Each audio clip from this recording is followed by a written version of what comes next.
Сазан етімен әзірленген салангани рецепті. Әзірлеу үшін бізге қажет: салангани қаптамасы, 18 дана өнім, жарты килограмм сазан еті, 200 грамм пияз, 1 жұмыртқа,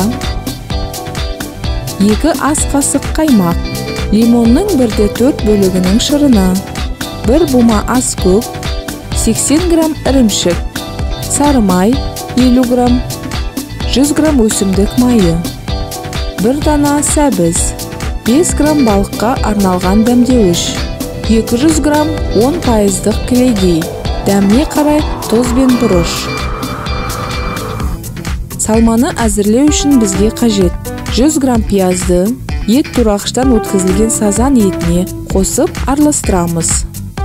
Дайын болған фаршқа жұмыртқа, қаймақ, лимон шырынын, ұсақ туралған ас көк, үгітілген ірімшік қосып, тұз бен бұрыш себеміз.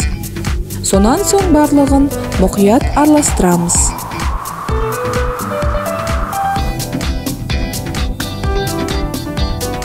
Фарш салудың алдында макарон өнімдерін бір-бірінен жай ғана ажыратып, салманы тығыз салуды жалғастырамыз.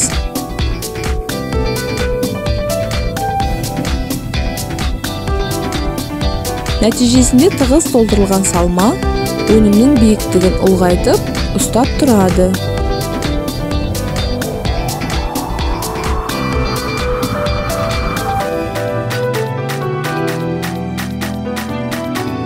Биік табада өсімдік майына 100 грамм сәбіз және 100 грамм пиязды 2-3 минут қуырамыз.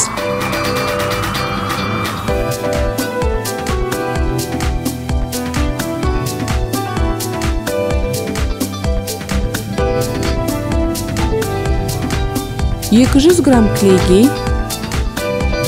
және балыққа арналған дәмдеуішті қосамыз. Сонан кейін қуырмаға тігінен және бір-біріне жақын тығыздап саланганиді орналастырамыз.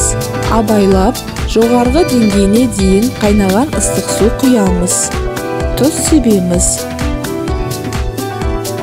Қайнаған сәттен бастап 15 минут бәсең отта қақпағын жауып, қайнатамыз. Әр өнімнің үстіне сары майды бөліп қоямыз. Саланганиді ыдысқа абайлап, түбінен демей отырып салыңыз. Тағамды ыстық күйінде қалауыңызша тұздықпен ұсыныңыз. Ас дәмді болсын.